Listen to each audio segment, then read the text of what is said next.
ibihamya byinshi by'imirimo wagiye ukorera mu isi, kandi nanone ibihamya birahari by'uko wagiye ukorera Imana utizigamye, umubiri wawe wose wakorera Imana. nanjye mfite ibihamya by'umubyeyi wanjye yakoreye Imana, yarayikoreye kuva nkimenya ubwenge,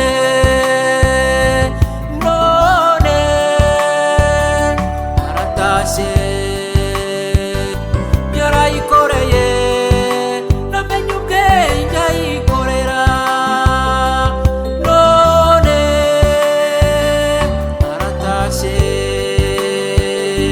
Yarayikoreye naramubonye ayikorera, none ubu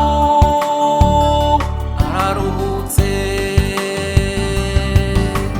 ntabwo tuzibagirwa imirimo yawe, ntituzibagirwa imirimo yawe, ntabwo tuzibagirwa imirimo imirimo yawe, iyo wakoze mu isi,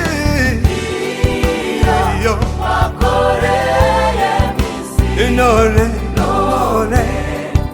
uratashye. oh, iyo wakoreye mu isi, Iyo wakoreye mu isi, ah, none uratashye.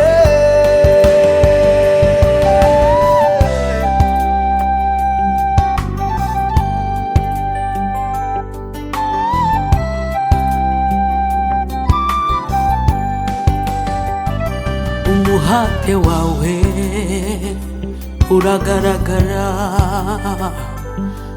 imvura igwa warayikoreye, ku manywa y'ihangu warayikoreye, hirya no hino wagiye ukora amavuna.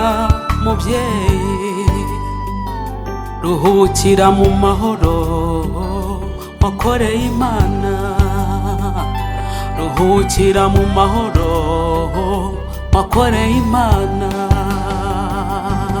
Umuhate wawe twarawubonye, urugwiro wakoranye umurimo turarubona, urukundo wakoranye umurimo twararubonye, niyo mpamvu natwe tuzagera ikirenge mu cyawe. Turasaba Imana yo mu ijuru idushoboze kuzagera ikirenge mu cyawe, tugereye amahoro. Turasaba Imana yo mu ijuru izadushoboze kuzagera ikirenge mu cyawe, tugereye amahoro. ruhukira mu mahoro wakoreye Imana.